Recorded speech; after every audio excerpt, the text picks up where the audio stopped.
आपतन बिंदु होगा। अब इस दर्पण पर इस बिंदु पर हमें लंब खींचना है, तो लंब की आपको नॉलेज होनी चाहिए कि लंब कैसे खींचा जाता है। तो जैसे ये मान लीजिए दर्पण है, इस पर लंब ये होगा, लंब में टी बन जाता है, टी बनना जरूरी होता है। तो देखिए ये समतल दर्पण है तो ये टी बनेगा, इसको आप देखिए टी बन गया। तो यहां पर ये इस पे हम लंब खींचेंगे तो लंब ये आएगा, लगभग कौन सा आएगा, ये लंब आएगा,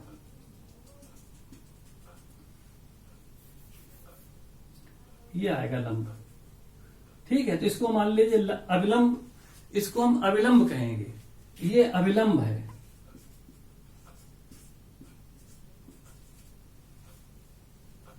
और अविलंब के साथ ये आपतित किरण जितना कोण बनाती है, इसको क्या कहेंगे, आपतित किरण।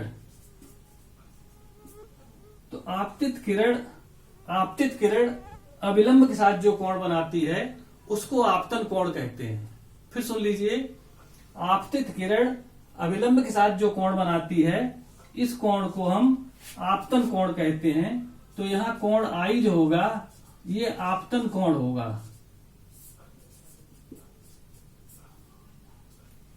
आपतन कोण होगा ये। और प्रकाश की किरण का या प्रकाश का ये नियम है कि जितना आपतन कोण होता है उतना ही कोण बनाते हुए प्रकाश की किरण परावर्तित होती है, अर्थात टकरा के लौटती है। तो ये जो किरण आई है ये टकरा के लौटेगी, तो अगर ये मान लीजिए कोण 40 अंश है, तो फिर ये 40 अंश का कोण बनाते हुए लौटेगी इधर जब जाएगी तो ये भी 40 अंश का कोण होगा। और क्योंकि ये किरण टकरा के लौटी है और टकरा के लौटने को हम परावर्तन कहते हैं, इसलिए इस किरण का नाम परावर्तित किरण होगी, क्योंकि इसका परावर्तन हुआ। फिर सुन लीजिए, इस किरण का परावर्तन हुआ है, किसका, AB किरण का। AB किरण का परावर्तन हुआ है, इसलिए इसको परावर्तित किरण कहेंगे। इसका नाम पड़ेगा परावर्तित किरण।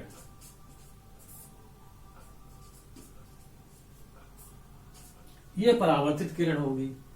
और परावर्तित किरण अविलंब के साथ जो कोण बनाती है उसे हम परावर्तन कोण कहते हैं। क्या कहते हैं, परावर्तन कोण कहते हैं। इसको एंगल ऑफ रिफ्लेक्शन और इसको एंगल ऑफ इंसिडेंट कहेंगे।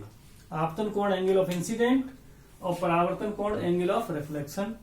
एक बार फिर समझ लीजिए, परावर्तित किरण अविलंब के साथ जितना कोण बनाती है उसे परावर्तन कोण कहते हैं, और आपतित किरण अविलंब के साथ जितना कोण बनाती है उसे आपतन कोण कहते हैं। क्लियर हो गया। तो बच्चों यहां पर ये प्रकाश का परावर्तन हमने दिखाया है।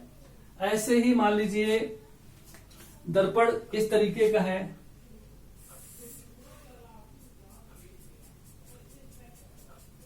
ये मान लीजिए दर्पण है और किरण यहां से आती है,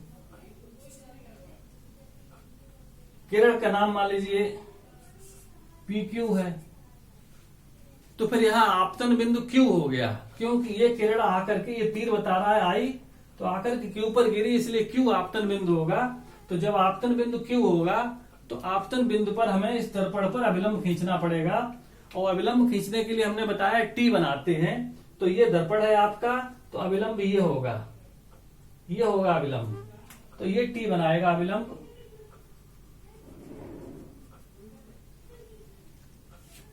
तो अब ये आपतन कोण I हो जाएगा, अविलंब DM हो गया।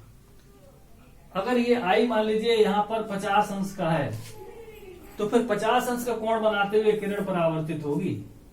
तो फिर ये जो है, ये परावर्तित किरण जो होगी ये भी 50 अंश का कोण बनाएगी, ये भी 50 अंश का कोण होगा। तो आपतित किरण और परावर्तित किरण दोनों बराबर बराबर कोण बनाती हैं। तो यहां बेटा बच्चों ये बात बहुत जानना जरूरी है, मैं बार बार रिपीट कर रहा हूं। अगर आपने परावर्तन सीखा है तो परावर्तन में 3 चीजें आपने जरूर सीखी होंगी। सबसे पहले आके गिरने वाली किरण को आपतित किरण कहते हैं। दूसरे, जिस बिंदु पर आकर के गिरती है उसको आपतन बिंदु कहते हैं। आपतन बिंदु जानना इसलिए जरूरी क्योंकि आपतन बिंदु पर दर्पण के ऊपर अविलंब खींचा जाता है या लंबवत रेखा खींची जाती है। तीसरे, जितना आपतन कोण होता है उतना ही कोण बनाते हुए किरण टकरा के वापस लौटती है या परावर्तित होती है। जो टकरा के वापस लौटती है, परावर्तित होती है, उसको परावर्तित किरण कहते हैं, और जो आकर के गिरती है उसको आपतित किरण कहते हैं। आपतित किरण अविलंब के साथ जो कोण बनाती है उसे आपतन कोण कहते हैं, और परावर्तित किरण अविलंब के साथ जो कोण बनाती है उसको परावर्तन कोण कहते हैं। इतनी नॉलेज होनी जरूरी है। इसके बाद बच्चों हम आपको परावर्तन के नियम बताएंगे। क्या बताएंगे? प्रकाश के परावर्तन के नियम, laws of reflection of light. Laws of reflection of light, प्रकाश के परावर्तन के नियम। तो बच्चों प्रकाश के परावर्तन के दो नियम हैं। कौन कौन से दो नियम हैं समझ लीजिए। पहला नियम क्या है?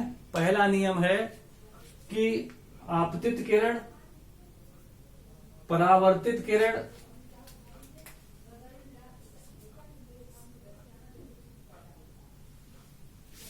आपतित किरण, परावर्तित किरण और आपतन बिंदु पर अविलंब, ये तीनों एक ही तल में होते हैं। आपतित किरण, परावर्तित किरण और आपतन बिंदु पर जो अविलंब है, ये तीनों एक ही तल में होते हैं। इसका क्या मतलब हुआ?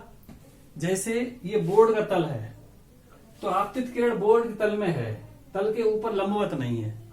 अविलंब भी बोर्ड के तल में है, तल के लंबवत नहीं है। परावर्तित किरण भी बोर्ड के तल में है, तल के लंबवत नहीं है।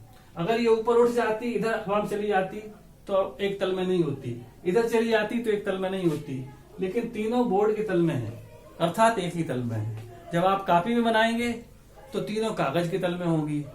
जैसे आलपिन में कागज पे अगर आप आलपिन गाड़ दें या कील गाड़ दें तो वो कागज के तल में नहीं है, लेकिन उसको लिटा दें कागज पे तो वो कागज के तल में है।